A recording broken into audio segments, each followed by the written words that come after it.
I see Kieran Donaghy coming in to talk to you, or Conor Cooney, or any of the lads who have All-Irelands, and I'm wondering kind of what role he would be able to provide.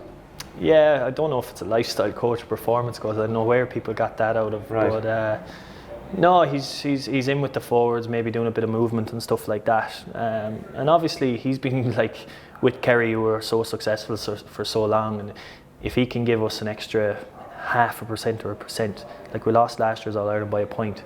So if he can add another point or 2 points to us, then it's a success. The GAA Hour is sponsored by Paddy Power. For exclusive content from their GAA ambassadors and other high-profile contributors, check out news.paddypower.com. So the Hurling show is back. We're back a week early. Because Joe Canning was available for interview yesterday. So I said, why not bring you a Hurling show? And we have Derek McGrath on the line. So we have two big hitters in the hurling world on a day when we weren't even going to do a hurling show. So listen, you're all very lucky. Derek, how's it going? Colm, how are you? All good. Have you got championship fever yet? Yeah, I think this time of year, the last 5 or 6 years have probably dominated by, preparation ahead of the championship. But yeah, you miss it more than ever this year. I think, the fact that you're, very emotionally attached to the group that you're involved in as well. It's probably a little bit more difficult ahead of the championship without being, wanting people to feel sorry for me either. I'm still looking forward to the championship, but it's a bit different all the same. Yeah, so you're just looking on as a fan, and I suppose when you have to separate yourself and watch the league final and maybe they kind of underperformed on that day, what are you thinking? Are you looking in the crowd thinking, well, I would have changed this, I would have done that? Can you separate yourself to just watch the match?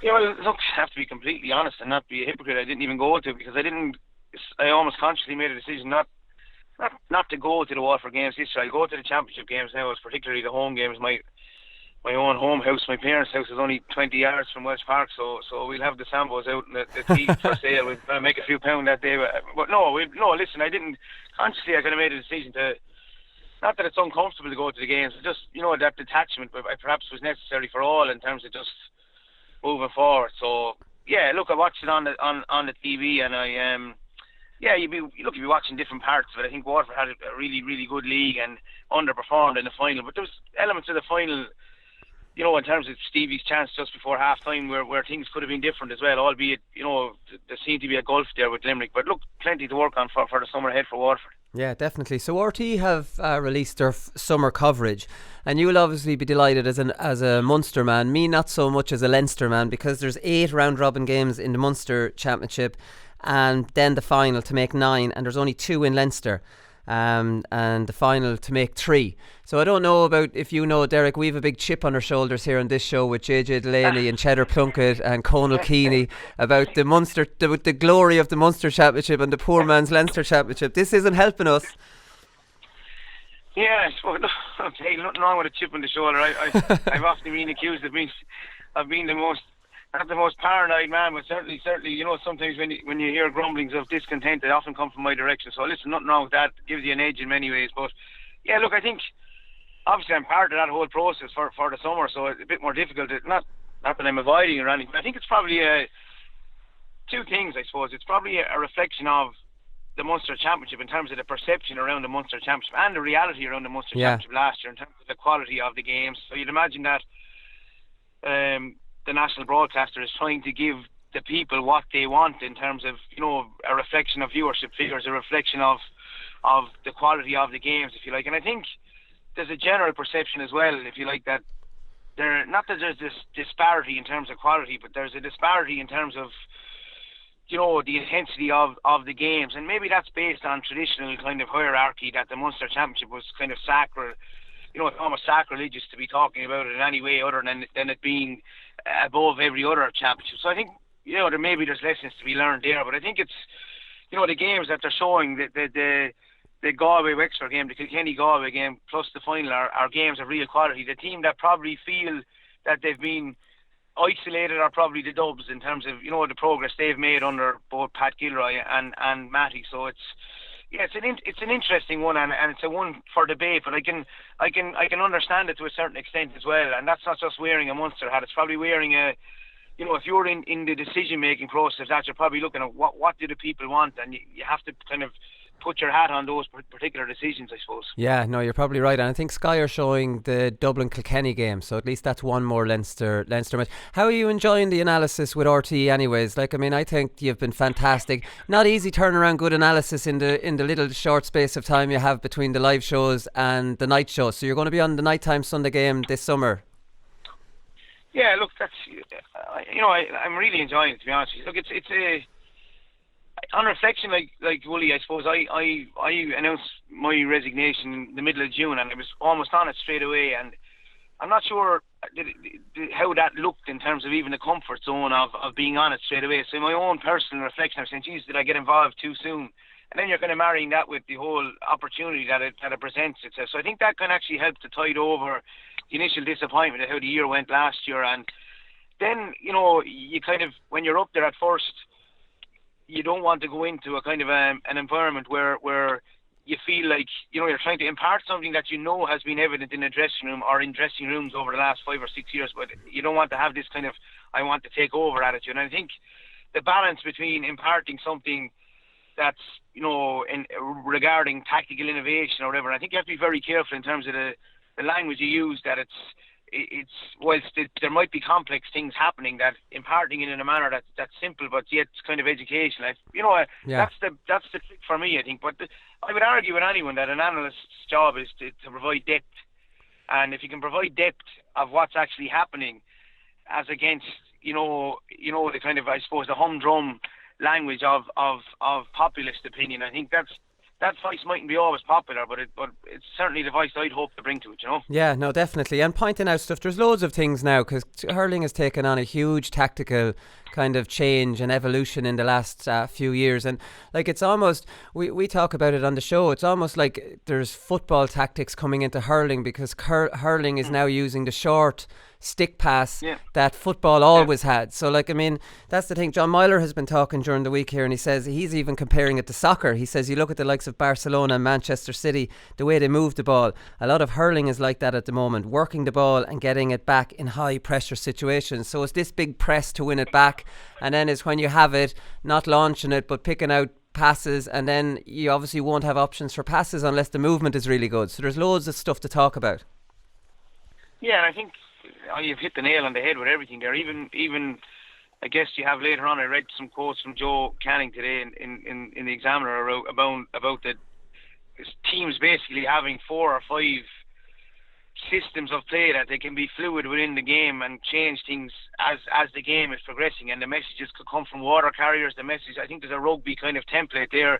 The messages could come from your Mayor Furna, it comes from, and so I think the problem that people may have with that in terms of perception is that they think that people are overthinking or overanalyzing, or there's too much mechanics involved. But I would feel that generally the tide is changing in terms of the realization that instinct and planning can coexist, and I think the modern player, I think that's not without being a revisionist. I think we're all traditionalists, but we can innovate, and we can come up with tactical plans, and we can still realise that the basic principles of the game in terms of going for the ball and a huge intensity and huge work ethic, they can all be there as well. So it's brilliant to watch that fluidity of approach from teams where if a defence have stayed zonal and they haven't followed the deep half forwards, that the guys are going to work it until they're in a position to play it into Gleeson or play it into Morris Shannon, as we did over the years, or play it into whoever, that they're able to think and they're able to play without it hamstringing their kind of natural instinctive kind of ability to play for who they represent and all that. So I just think it's moved on hugely. The unfortunate thing about it is when you say that, you're nearly accused as being radical in your viewpoint, and the reality is completely different.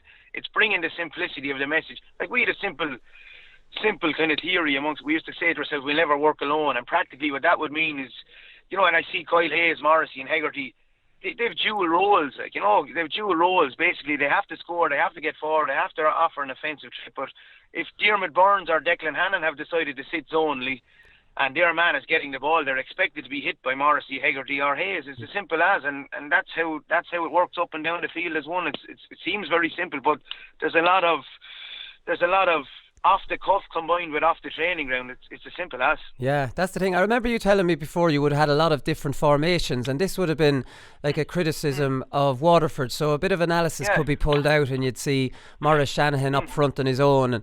And I've done an analysis show, and I never used to show any analysis unless I could find, 3 or 4 or 5, 6 examples of it, for it to be a pattern. But like you could have Maurice in on his own for the first 10 minutes, and then you might have Jake Dillon in beside him, and Shane Bennett would go in then after 20 minutes, and you're constantly moving them in and out, whereas that's not always reflective, and the other team is obviously a little bit confused for 3 or 4 minutes, wondering whether he's coming in or out or who's picking him up. And the intensity part is a given, but obviously the tactics can work alongside that.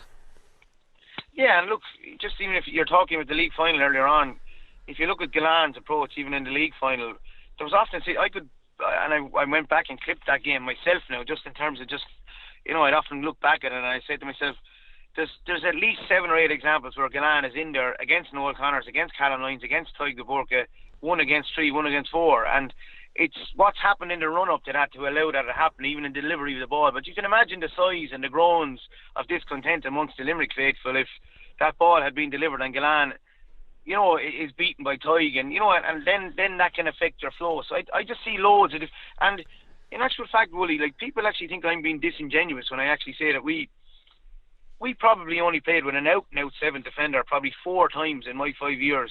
Other than that, it would have been 2 corner forwards come out the field, and if their men come with them, we have a one-on-one situation obviously inside. If one corner forward comes out and his man comes with him, we have a 2-on-2 situation.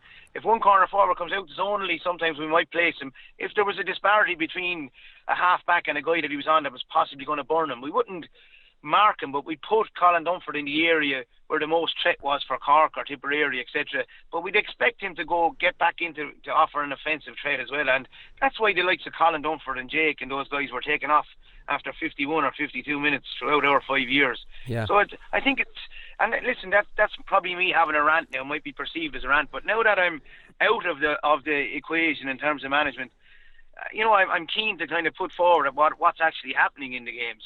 Yeah, no, definitely, and it's great that you're involved there. Joe Canning is coming up in part 2 of the show, and I was talking to him yesterday about Kieran Donaghy's role, and there's a lot of kind of talk now about performance coaches and lifestyle coaches and all this kind of stuff, and it really confused me what Donaghy could provide Galway, a team who's won an All-Ireland and doesn't, like, Michael Fennelly's in with Kildare, I was saying to Joe, and you can see the value he might give them, multiple All-Ireland winner. This is the Kildare footballers, and they haven't won an All-Ireland. But Joe told me Kieran Donaghy's not actually in as this lifestyle coach, which I don't really understand anyway. He's actually coaching forward movement. And I thought it was very interesting that, obviously that's a football man that could add a bit of value because of these, again, measured short balls out in front of players and how you get that yard, and Donaghy might be able to help them with that.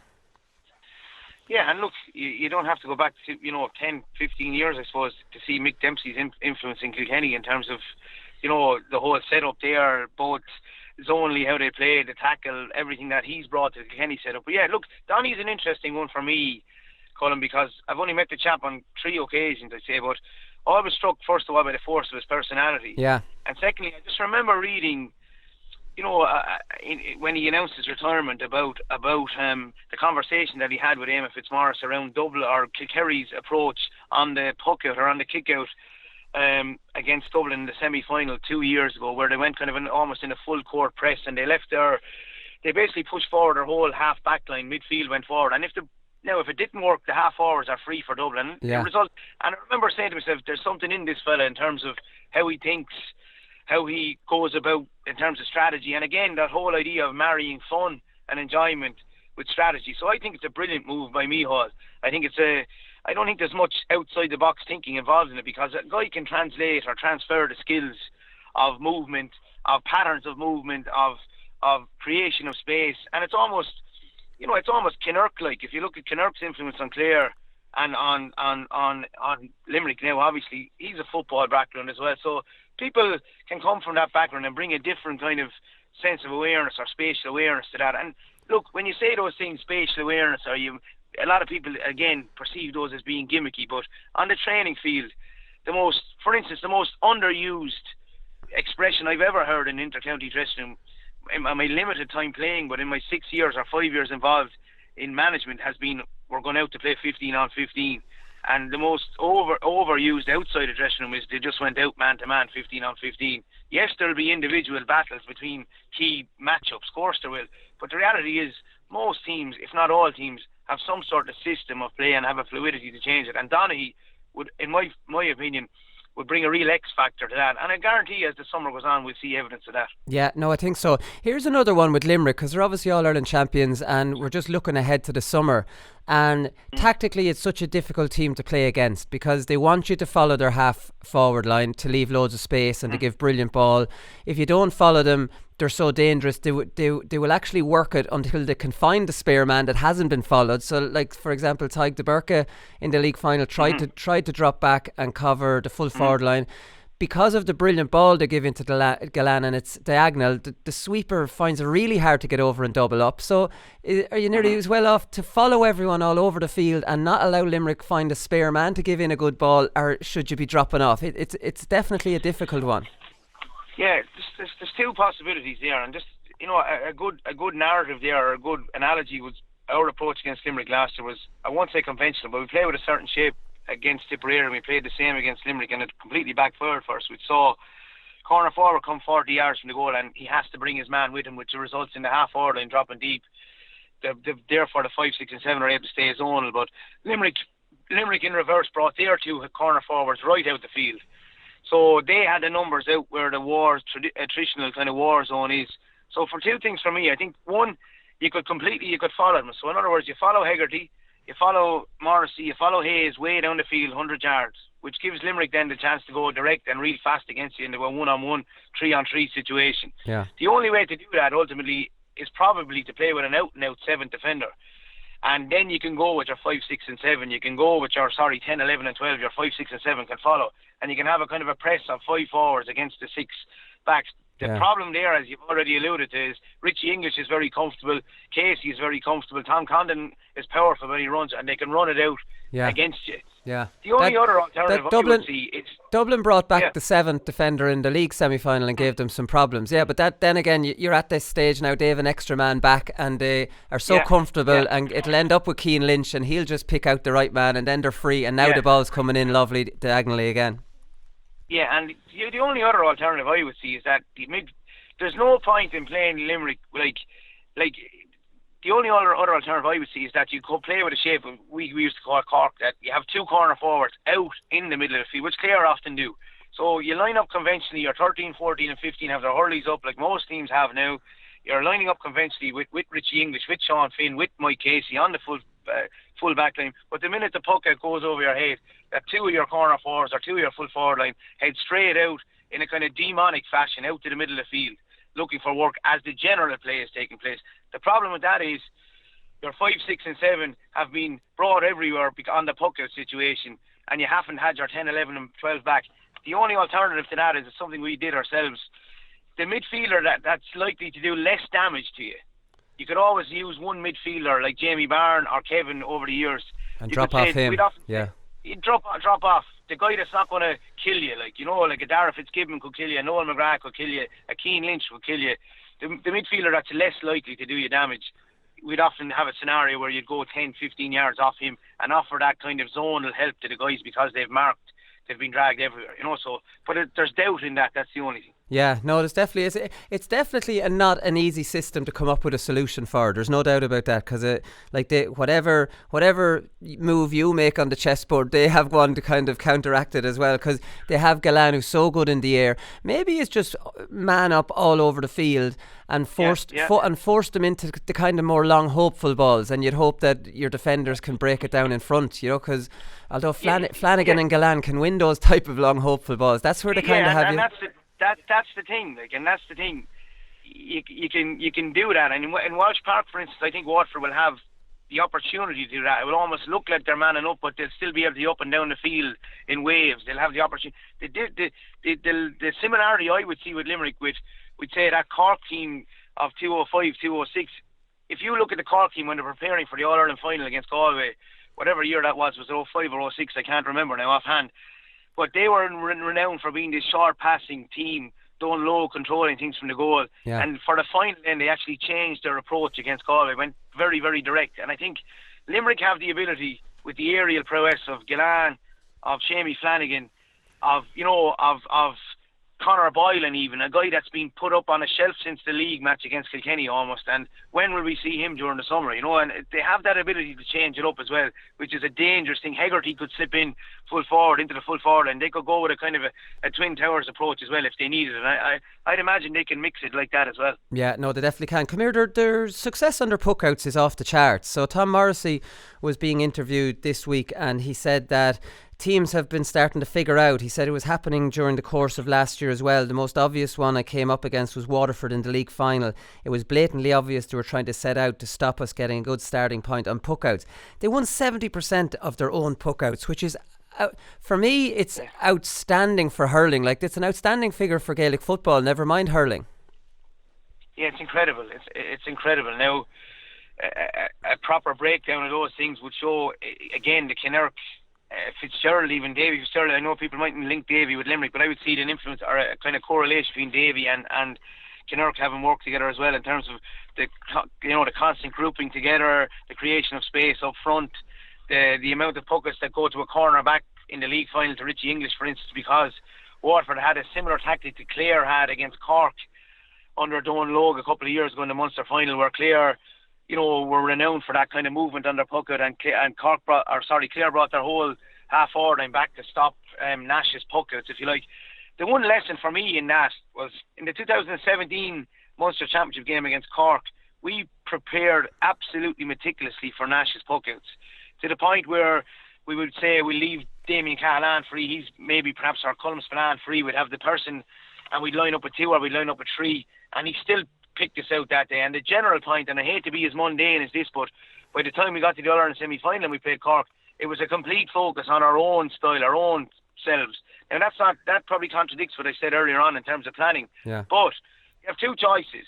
You can have the classic handover, which Limerick do. Diarmuid Byrne hands over to the guy that's running into the position, or you can concede the puck out to the most likely or the least likely to do you damage in terms of the full back line and have a straight press from there after he gets the possession. But Limerick are good at working it out, but it only takes a couple of turnovers to change the momentum and mood of the whole thing, which happened to us in the 2017 All-Ireland semi-final. Nash went to the sideline. We had Shaney Bennett and Jake covering the full forward line, and once you turn them over a couple of times, the momentum can swing and the mood can drop.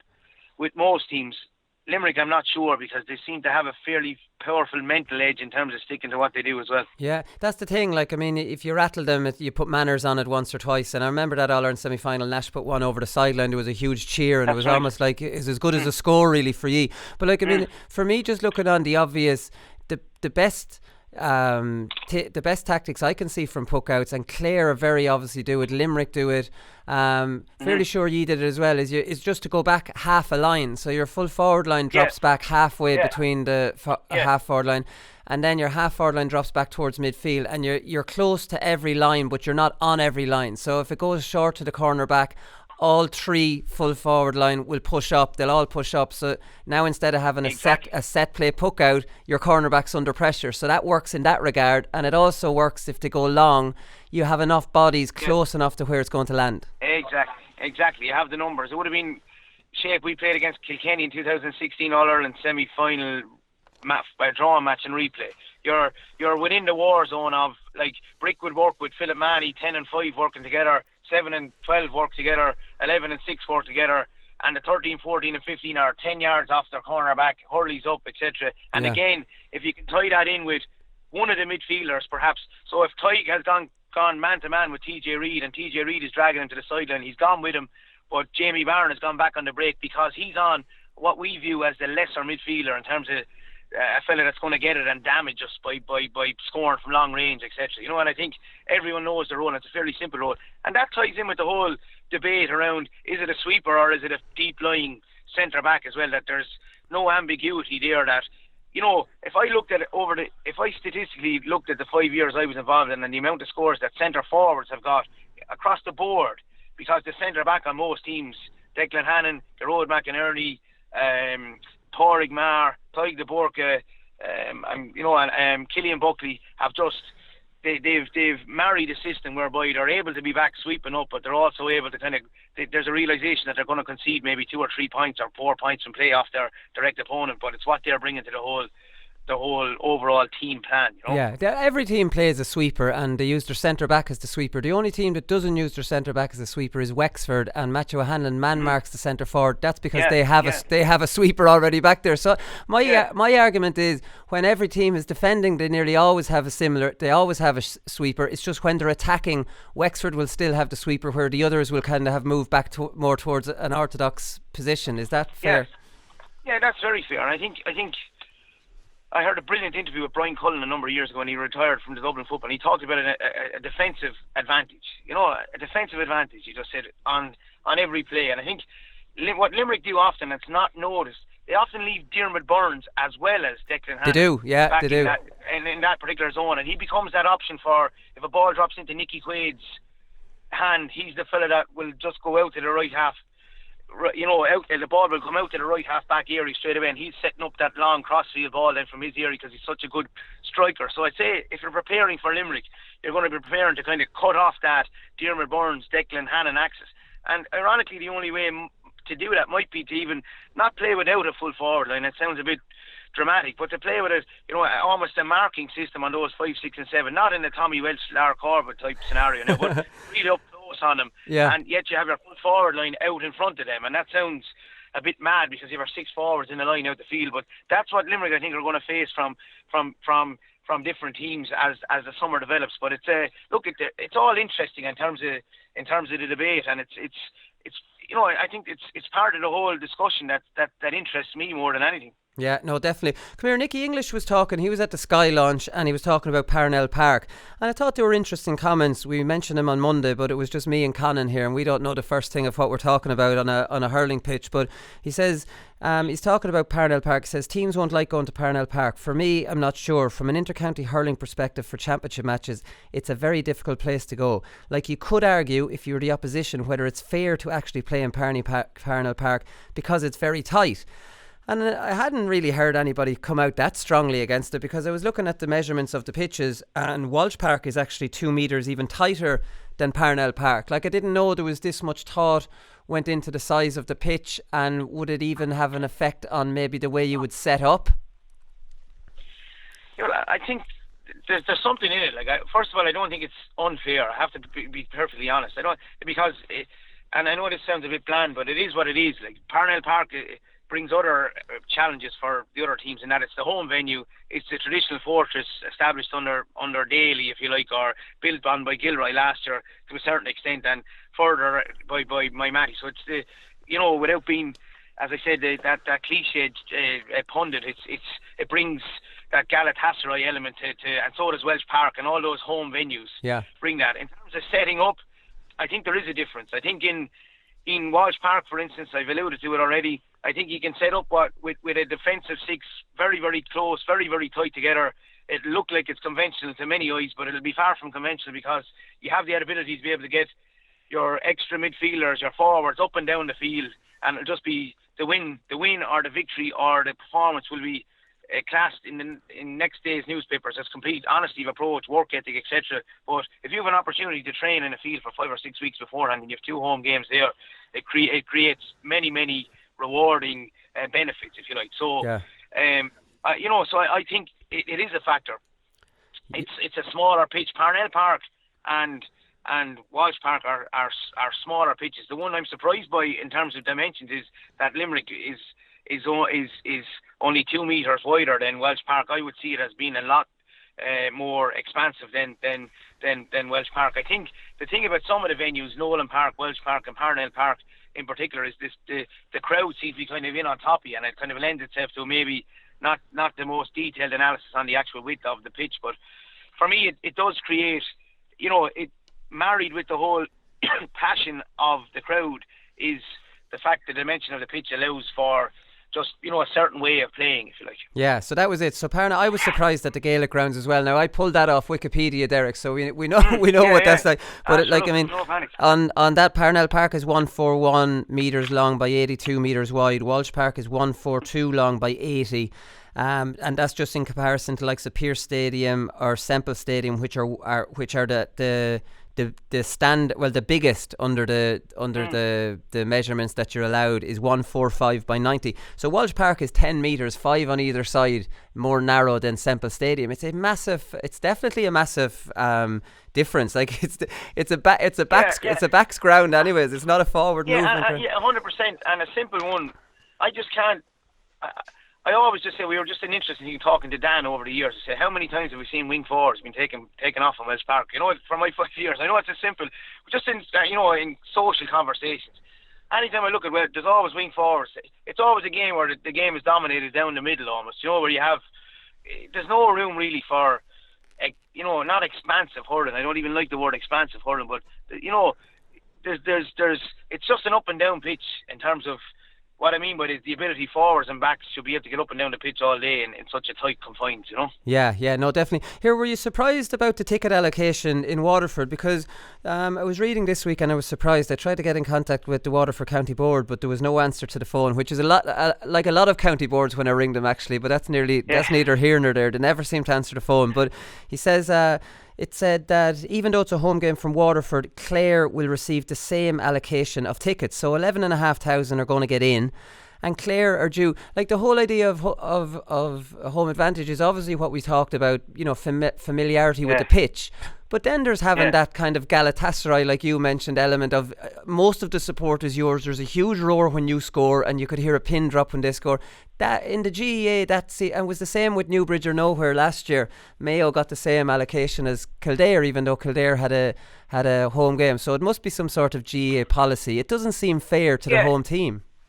Yeah, it's baffling, really. Now, Colm, it's baffling because, look, sometimes I think we become so ingrained in structural approaches and the whole ability to keep things equal and fair that we forget to come outside that systematic approach in terms of what we do at times. I think that's, like as I said, I'm living 20 yards from the ground. My parents live 20 yards from the ground in Welsh Park, and the atmosphere is building there already to what's going to happen Sunday week. But it's carnage here in terms of ticket situations. It's actually carnage because sometimes we can live in a kind of a snobby kind of world when we're involved in the GA that we tend to say, if you're not involved in a club, if you're not involved, you're not really, grassroots, you're not really, living by the association's rules, etc. Yeah. But there's a lot of genuine, and I mean genuine, sincere Waterford followers over the years who are not members of clubs, but they actually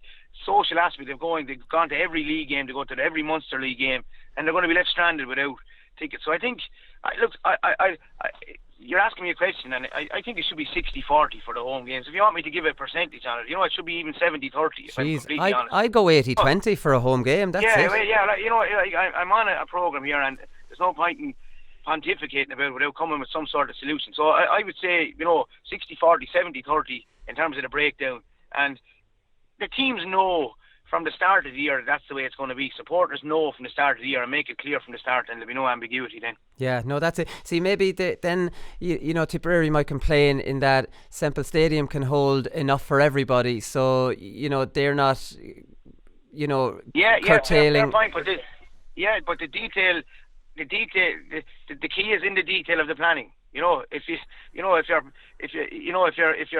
50,000 in Thurles, well then you can have a different breakdown. If you're going to be specific, you have to be specific based on the allocation or the capacity of the grounds. Yeah, no, exactly. Come here, I'm going to finish up on a really difficult one with you, Derek. I don't know if there's any right answer for this, and that's Austin Gleeson's best position. So you played him in a variety of different positions. You tried to give him a free role when you got to the All-Ireland, and he ended up just being man-marked by the corner forward, corner back all over the field. And I talked about this on the show loads of times, that there's actually nothing worse than having that free role, but the cornerback follows you out and man marks you, because all those handy little balls you get around the midfield, if you're on your own or if you're being loosely marked, you get them. But if there's a man standing beside you, you don't even get those handy balls out around midfield then, and you're completely in no man's land. And I think Pádraig is playing him wing forward, and there's talk of this free role and stuff. Number one, does he need a free role? Like, he's great in the air, he can win his own ball. He can win his own ball anyways. His centre back is being flirted with. Like, where do you get? He needs to just maybe in his head mentally prepare for being man marked in every single game and try to figure his own game out. That's his starting point, maybe, is it? Yeah, and look, even if I take the 2017 championship, might be a good starting point. He went into the corner at the start of that game. And our plan, and Shane Bennett was in the other corner, and our plan was to bring the two of them out in general play, if you like. So he was picked up by Colm Spillane. So Colm Spillane follows him all day long, doesn't give him much change. In actual fact, gives him no change. And same happens with Cheney in the other corner. The debate surrounds, Waterford for the next should have a fixed position, etc. Blah blah. We play him at centre forward, not as a reaction to what people are saying, but more so in a system whereby he comes to the middle of the field with the notion that perhaps the centre back might give him some leeway from when he's centre forward, but he comes to the middle of the field. But if the centre back follows him, Austin has to have an awareness that he's doing it. The team role here is that it's opening up for the boys inside in a 1-on-1 or 2-on-2 situation. And so in the semi-final of 2016, he went centre forward. Conor Fogarty picked him up, man marked him, kind of went out the field, almost like Tony Kelly was marked when Clare won the All-Ireland by Brian Murphy. And he can go anywhere, and the man is with him, but he's getting involved in the play, but he's aware of the fact that he's been man marked as well, and he's aware of the space he's creating. So I don't like him in the wing forward role, if I'm completely honest. I think it's the one role where he could be more isolated than any other role. He's played 5 for me, he's played number 6, and he's played centre forward, and he's played as a roaming corner forward. But I think the interesting debate about the roaming corner forward, I like him out in the middle of the field, right in the middle of the field, where he has an awareness of, not as an 8 or 9 now, but if he's going to be out there as an extra corner forward or an extra midfielder, that he's facing the goal. I actually don't like him as a back to goal forward.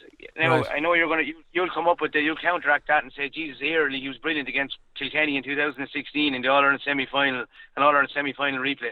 I like him as a go forward, if you like, where he's facing the actual opposition goal as opposed to his back to the opposition goal. I think that's where he's at his best, coming from deep, coming from that area almost like Tony Kelly from the middle of the field.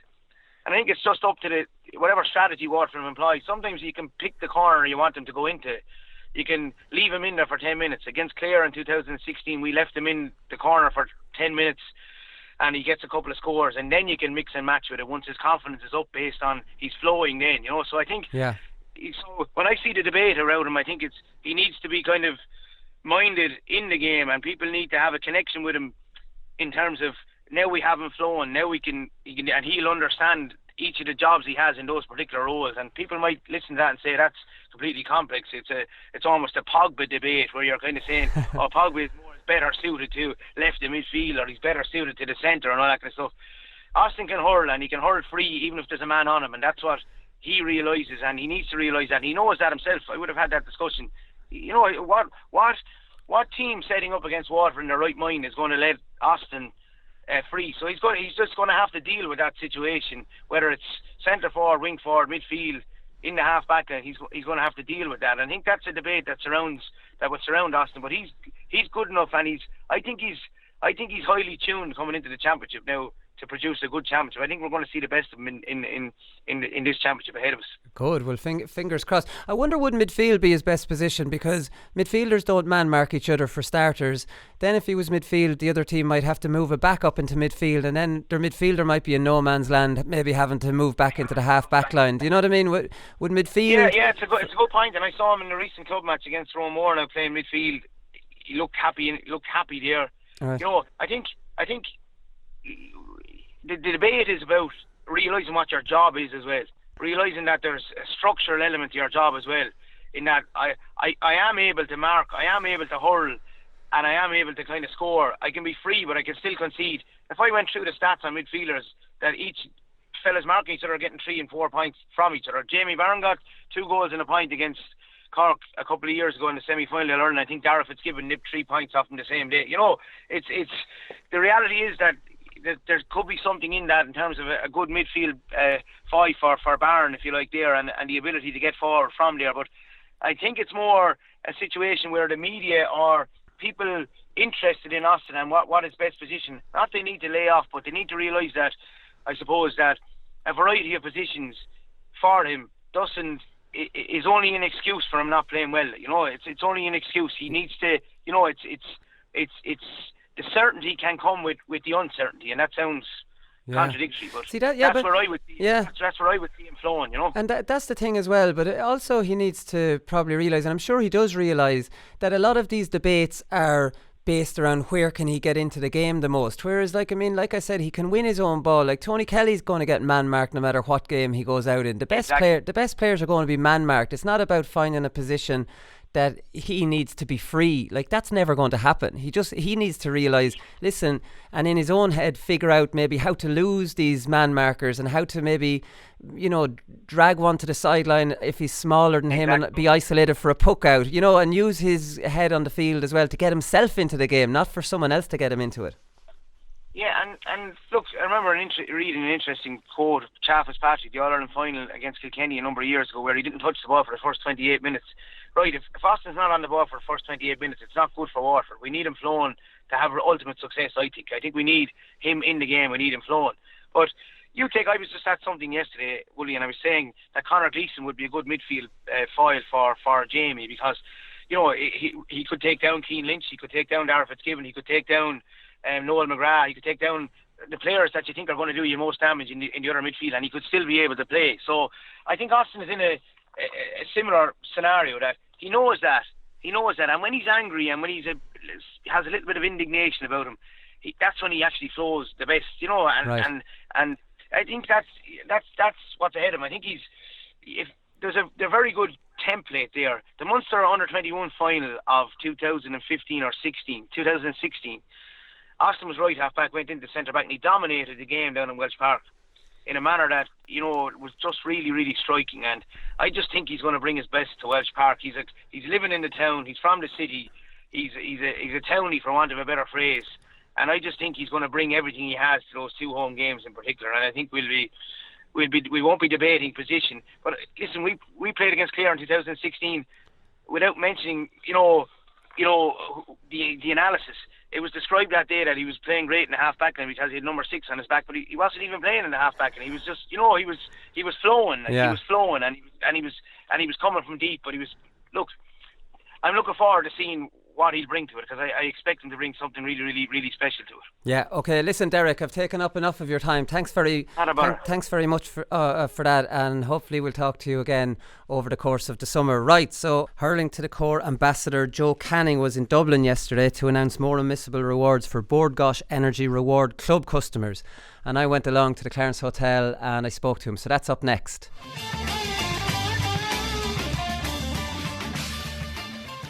So I'm here in the Clarence Hotel with Joe Canning. Joe, good to see you.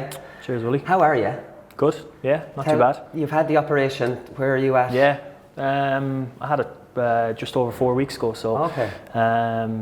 So I'm fine, rehabbing again, and another 14 to 16 weeks altogether, so another long road to go, but it's good. Yeah, it is a long road to go, because if it's 14 to 16 weeks, obviously that's late July. Yeah. So is it difficult to stay positive, because you're looking at All-Ireland semi-final as the best case scenario at that stage, are you? Yeah, well, there's no date. I could give you a lot of numbers as well if you think we're going to get into an All-Ireland semi-final now, do you know what I mean? Yeah. There's a long way to go yet, but no, it is hard enough kind of stay positive in a way, because you're not training or not contributing in a way to the group, but at the same time, it is what it is. The lads are training well, and they're confident enough, and we're looking forward really to Carlow next weekend in Galway as well. So that's a big one for us. They always say to try and win your home games, especially. So that's a huge one for us. So you're staying around the group? Oh yeah. Have you got a role, or do you need a role, or would Michal kind of understand maybe help out the management team in some way? with your experience? Well, like not really, but I'm always there. Obviously, I'm rehabbing now with physios and the doc and stuff like that. So like I'm doing all that at training as well and seeing them there. So I've my bits and pieces to be doing while the lads are out in the field. And yeah, if anybody wants any bit of, I suppose, info or anything like that, like I'm there to be asked. But yeah, I'm at every training. People think when you're injured, you just go away and on your own for a while and do your own thing. But no, I'm probably doing more now than I was when I was actually on the field. But I'm just wondering, like, when you got injured initially, like I know from getting injured, I took them really badly. There's a grieving period where you have to stop thinking about yourself and go, right, when I go back in there, it's not about my injury. So I'm just wondering, when you got injured, did you need like a week before you started to get over the kind of feel sorry for yourself? Because it's natural to feel sorry for yourself straight away. Yeah, no, like I don't like. Not really, like no. I was just going like surgery now and next week, so just get that done. Like I've been through it before, do you know what I mean? So it's not something new to me. I did a hamstring 2 years ago, so it's the same kind of thing. But that one wasn't as bad because that was closing off a year and you'd missed club and you would always say, I'll be back next year. Whereas this one, you couldn't get a worse timing really, you know, I'm not trying to make it feel worse. No, but it is what it is, and you just have to get on with it, you know. Yeah. That's, you can't be feeling sorry for yourself or worrying about it. There's a bigger picture in the team and the panel together and getting them right for championship. Yeah, I suppose it's important to have interests outside of hurling, which we know you do, because I know from my own point of view, when it was all football, the minute that's not going right, your life is terrible, you know, you need to maybe separate it and not let it carry into your life. Yeah, and I'm very conscious that I'm probably I'm trying to set up my life for after hurling as well. So I'm busy business wise and stuff like that. So that kind of takes my mind off a lot of things, and outside of actually training and rehab and stuff like that. So yeah, I'm pretty full on with work and stuff. So that's good to keep my mind occupied. Her Cheddar Plunkett, our own Cheddar on the show, was texting me looking for your number. I think he had lost his phone. I'm sure you got a lot of messages from everybody. Would you like? I mean, because you're probably the Tiger Woods of hurling. Like no, but without blowing smoke up your ass. But you're the big I name. hope not. would you be surprised at the messages you would get, kind of, when something like that happens? Yeah. It was funny. The last time I probably met Cheddar was at Willie Hyland's wedding down in Kilkenny. So, I appreciate everybody. You know, it's always nice to have people obviously thinking about you. But it surprised a few, but they were nice to get you. Any rivals send you messages that you were surprised about? Not really, no. Do you know, like, I wouldn't say rivals, you know, I think we all get on fairly well, even off the pitch and stuff like that. So, no, it was all good. A few of the boys texts as well from other counties and stuff. So it was nice to receive, Yeah. What about the hit, anyways? Because we talked about the hit a lot, and it was a legal hit, right? So, I mean, in Gaelic football that would be a foul because you can't hit someone when they're in the act of kicking it. But in hurling, when you're winding up to puck it, you're fair game for a shoulder like that. Yeah. It was fine. There was nothing wrong with it. No, so it was a great hit, really. It was perfect. No, it was perfect. If one of our lads did it, it might be this exact same way. So, no, Kev hit me spot on, you know, and it just, that's basically it. You know, there's no other way of like talking around it or anything like that. So, perfect hit. Just carry on. And are you all aware in hurling that that's legal? Because Brian Carroll had to actually ask a referee to get it cleared up for us, because it doesn't look fair when you're winding up to hit it, you know what I mean? But it is in the rules of hurling. Yeah, well, there's a lot of rules I don't really know about, you know. So it depends on obviously interpretation as well. Like, it's a split-second decision as well. So like, some referees might have given it a free, some mightn't, obviously. So it is what it is. But no, I wasn't aware of it. It never really happened to me before in a way. So like, it didn't really bother me whether I knew about it or not. Yeah, that kind of way. But like, I mean, for you going on a run like that towards the end of the game, like, because of who you are, you're the talisman for Galway. You're leaving. You probably know when you're setting off on a run like that, somebody's lining you up somewhere along on the line, or would that even enter your head? No, that doesn't. No. That doesn't, no. You're just going either to lay off a pass or draw a man, or else if it opens up for you and the shot is on, the shot is on. So, you know, that's just it. Like you're trying to obviously influence the game as best you can, and like I ran through in the first half even and just laid off a pass where like nobody hit me, so so that's just the way it is. So even in a club match, you wouldn't be thinking, "Geez, this is a filthy game. I'm not going to go on any soul runs here. I'm just going to get it. I'm just going to get it in there." No. That's if you're worried about getting hit in hurling, I think you need to give it up. I think. You know? Come here, have you talked to Kieran Donaghy, or is Kieran Donaghy in much, or what's his role in there? I haven't spoken to anyone from Galway since I heard he was involved. Yeah, no, Kieran's in a small bit. Obviously, he was busy with the basketball and stuff like that over the last few weeks and winning the title with the guys. So he's in and out, yeah. So it's good to have him around. He's a very infectious kind of character, I suppose. So he's good for us just to have him in around, you know. And it's just bouncing it's kind of a life. I'm sorry now, but I don't really understand what these performance coaches do, because Michael Fennelly is in. He's in with the Kildare footballers, and I'm just wondering cross codes. How I could see Michael Fennelly, after winning so many All-Irelands, might give Kildare, who've never won an All-Ireland, whereas I see Kieran Donaghy coming in to talk to you know, or Conor Cooney, or any of the lads who have All-Irelands, and I'm wondering kind of what role he would be able to provide.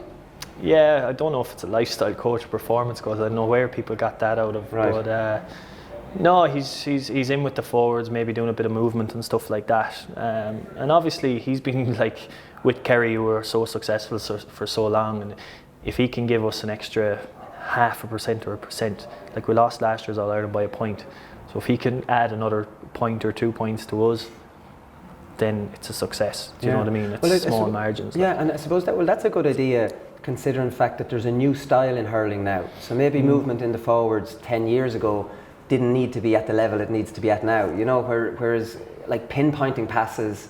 It's totally different. Even when I started off, like you were 15 on 15 and off you go. Like win a ball or get a break. Yeah. So hurling's changed an awful amount. So if you can get even a different set of eyes and a different, like when you're in a team environment, and I've seen it with the club even down through the years, like when we were successful a few years ago, that a different pair of eyes just sees something different that you mightn't actually realise in the group. So if you keep adding freshness to the group, it obviously it brings on things, you know. Yeah, Cheddar talks about basketball stuff on the podcast, like this bunch and break in the full forward line and stuff like that. So this is all but this is all probably new in hurling. Although Damien Hayes does talk like his movement would have been excellent. Maybe it's more not individual movement, it's movement as a collective tree inside or something like that. Yeah, it's every team is different. Do you know what I mean? It all depends on how you set up and how you play. So, yeah, as I said, if he adds maybe a percentage to us, all the better. Looking forward to working with him a bit better when I get back in the pitch eventually, hopefully. So, come here, where are Galway at then? Because for me, looking from the outside, it's all doom and gloom. You're gone, Conor Cooney's gone, Joe Cooney was gone, Johnny Glynn was gone, Cathal Mannion was gone into midfield. So suddenly, nearly your whole forward line was kind of ripped up. So we know Joe Cooney's back. We know Johnny Glynn could come back as well. So what's it like in the camp? Like you've taken a few blows. Not really, like. No, like the lads are training away. They're like, relatively speaking, we had a successful enough league. Like any day we went out, if you actually looked at our team compared to, let's say, our All-Ireland final team, we probably only had 5 or 6 starters from the All-Ireland every day. So, like, lads were putting their hands up, and it wasn't as if, you know, we didn't have the lads, like, the guys that probably weren't starting last year putting their hands up for inclusion this year, and so there's a good competitiveness in the panel, and it's about finding, you know, another 2 or 3 guys to add on every year, as like Kilkenny used to do it back in the day, like Dublin footballers I suppose are doing it now. Do you know what I mean? So it's like that, and like if we can find another few that are breaking into the team now, all the better. And I think we did that during the league, and lads got good experience from that. And then when you get the guys back in, it obviously adds to it again. And even having the St. Thomas's guys back in, Dahi from Currafin back in, the Ormore guys back in, and a few lads coming back from injury. So we're in a good place. Obviously the last few weeks with Club Championship disrupted a little bit of the training and stuff, as it does for every county that play Club Championship, I suppose, in April. So it was, so we're just concentrating, I suppose, on Carlow, and that's our biggest challenge. Like, it's so competitive now that you can't look past any game, because you need to get points on the board. So Carlow is our biggest challenge, and obviously, like we've seen in the league, a draw match down there in Carlow, so it's going to be a tough challenge again up in Pearse Stadium. I suppose you mentioned April for clubs, and we'd be pretty critical of it on the show, and maybe just from your experience of trying to prepare for a championship, try out lads in the league, so you're not fully sure what your full team is, and trying to settle on your full team without being able to play any games or really do too much training.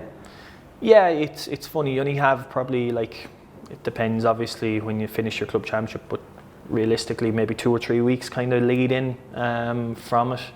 So yeah, it is difficult, but everybody's in the same boat. I think Dublin footballers went for the whole month off. But they walk through Leinster, whereas you'll have a difficult Leinster championship, Yeah, but at the same time, it's good in a way. You get back to your clubs and you kind of a little bit refreshed again. Do you know what I mean? It's a different kind of mindset. You're going back.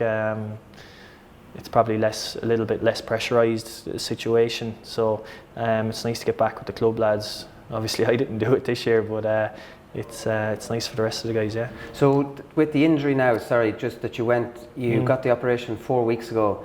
Where are you as regards running? Where are you in the gym? No, I'm just doing rehab with the physios and stuff like that. Just strengthening it up. Yeah, basically. And you're getting the friction work on your groin, which is the worst place in the world. Exactly. Yeah. So that's basically it. Do you have a timetable of when you get out in the field? Because I know psychologically, when you leave the gym and actually get down in the field, you feel that it's a huge step. It's just going from week to week.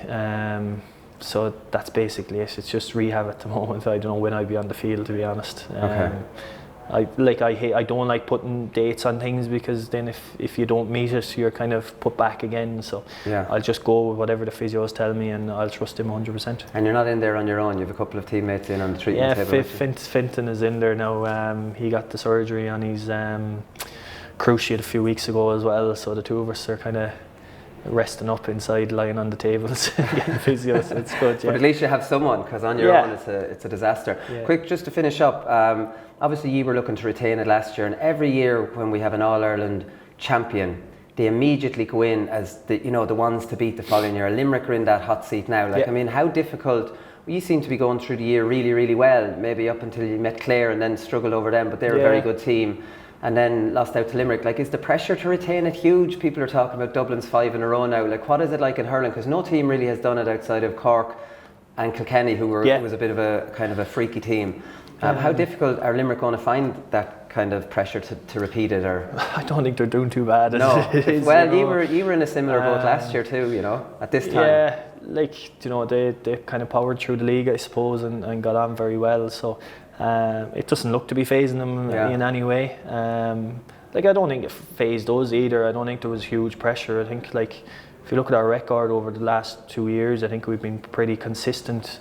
I think we've only lost maybe one match in 2 years in championship. So it's not. It doesn't weigh too heavily on us, and I don't think it's weighing heavily on Limerick either. And it's up to every other team, I suppose, to get up to their level and try and surpass it. And it's going to make for a good championship, I think, both Munster and Leinster, and then whoever get out of both provincial ties and get onto the All-Ireland series. It should be a good summer. Yeah, fingers crossed it's as good as last year. Well, Joe, thanks very much. Cheers, Willie, no bother. All right, great stuff from Joe Canning there. Right, that's always time for this week. We'll be back next Thursday, where we will be really in championship mode. We'll be looking ahead to the start of the Hurling Championship. We'll talk to you then. Good luck.